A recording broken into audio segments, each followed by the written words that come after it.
Hubo una moto que estaba en cada esquina de América Latina. La veías estacionada frente a una tienda de barrio, cargando bultos imposibles, llevando a un papá con 2 hijos al mismo tiempo.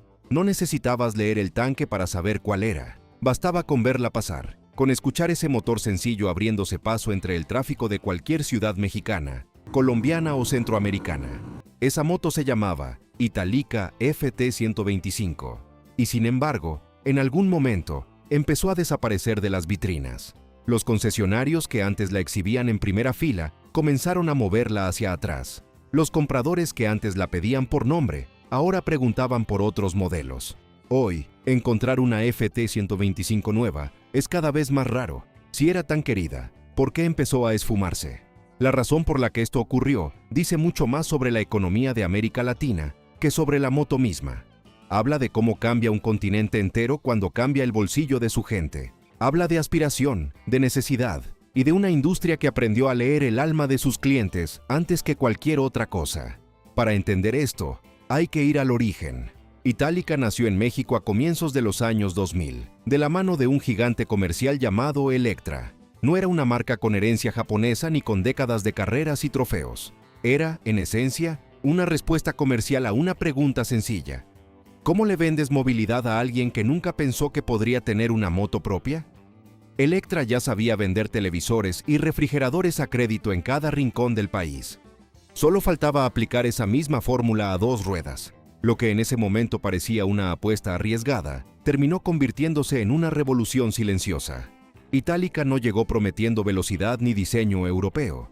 Llegó prometiendo algo mucho más poderoso: la posibilidad de comprar con plazos accesibles, con enganches bajos, con la confianza de una marca que ya estaba en cada plaza comercial del país. Y ahí, exactamente ahí, nació la FT125. Lo que la empresa quizás no imaginó del todo fue hasta dónde llegaría esa moto. No se quedó en México, cruzó fronteras, llegó a Centroamérica, se asentó en Colombia, en Perú, en República Dominicana. En cada país repitió la misma historia. La moto del que empieza, la moto del primer trabajo, la moto que paga sus propias cuotas trabajando. Porque ahí está el corazón de todo esto. La FT125 no se volvió popular por su cilindrada ni por su tecnología. Se volvió popular porque resolvía un problema real: la distancia entre la casa y el trabajo, entre el trabajo y la escuela de los hijos, entre la necesidad y la posibilidad.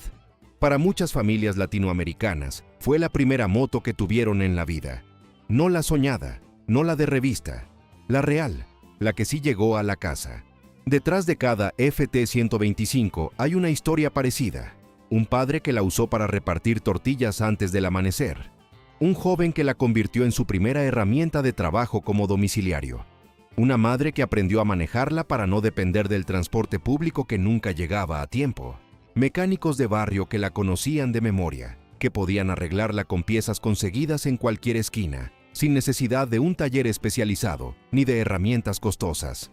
Esa moto no representaba un lujo, representaba independencia. Todo parecía perfecto. Una moto barata, resistente, fácil de financiar, fácil de reparar, presente en cada ciudad y cada pueblo. Hasta que el terreno bajo sus llantas empezó a moverse.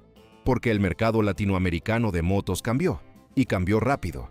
Llegaron nuevas marcas chinas con catálogos enormes y precios todavía más bajos. Aparecieron modelos con inyección electrónica, con mejor eficiencia de combustible, con diseños más modernos que atraían a una nueva generación de compradores que ya no se conformaba con lo básico.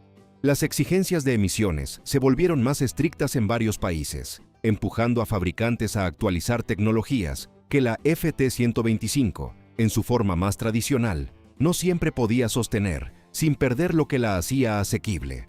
El verdadero problema, sin embargo, no fue una sola marca rival, ni una sola ley ambiental. El verdadero problema fue el tiempo. La FT125 fue diseñada para una época específica de América Latina, una época donde lo más importante era simplemente poder comprar una moto. Pero las economías evolucionan, los compradores evolucionan, y lo que ayer era suficiente, hoy empieza a sentirse limitado. El mercado dejó de premiar solamente el precio bajo. Empezó a premiar también la eficiencia, el rendimiento, la imagen. Y así, poco a poco, llegó lo que parecía impensable: Las versiones clásicas de la FT-125 comenzaron a salir de circulación en varios catálogos. Algunos mercados dejaron de recibir actualizaciones del modelo. Las vitrinas, que antes la mostraban como protagonista, empezaron a darle espacio a otras motos con motores renovados y diseños más agresivos. No fue un cierre de fábrica dramático ni un anuncio solemne. Fue algo más silencioso, más triste en cierto modo, una despedida sin ceremonia, como pasa con tantas cosas que fueron importantes, pero nunca recibieron un adiós formal. Oficialmente, la explicación siempre fue la misma: normas de emisiones más exigentes, evolución tecnológica, competencia de mercado. Pero esa no es toda la historia. La verdad real es más profunda y, de algún modo, más humana. La FT-125 no desapareció solamente por una norma o por un rival más barato. Desapareció porque cumplió su función social en un momento histórico irrepetible, y ese momento empezó a cerrarse. Fue la moto puente entre una América Latina sin acceso a movilidad propia y una América Latina que hoy exige más, que ya probó lo que es tener algo propio y ahora quiere algo mejor. La FT-125 abrió una puerta que ya no puede volver a cerrarse, y por eso, irónicamente, su propio éxito fue el principio de su despedida. Pero desapareció físicamente, no emocionalmente. Hoy todavía puedes encontrarla rodando por carreteras secundarias de México, por calles de Tegucigalpa, por barrios populares de Lima o Santo Domingo, sostenida con cariño por dueños que la mantienen viva con piezas genéricas y paciencia de mecánico de confianza. Existen grupos en redes sociales dedicados exclusivamente a hablar de ella, a compartir fotos de la primera moto, a intercambiar consejos para mantenerla funcionando años después de lo que cualquiera hubiera imaginado. Hay coleccionistas que la buscan, no por su valor mecánico, sino por lo que representa, el inicio de algo. Porque al final, esto nunca fue realmente la historia de una moto. Fue la historia de millones de personas en América Latina que, gracias a una máquina sencilla y accesible, pudieron moverse, trabajar, llegar a tiempo, sostener a su familia. La fábrica puede dejar de producir ese modelo exacto, el catálogo puede actualizarse 1000 veces, pero para alguien que recorrió sus primeros kilómetros sobre una FT-125, esa moto nunca desapareció realmente. Sigue ahí, en la memoria, en el sonido del motor que todavía reconoce con los ojos cerrados, en esa sensación inconfundible de haber tenido, por primera vez en la vida, algo propio sobre dos ruedas.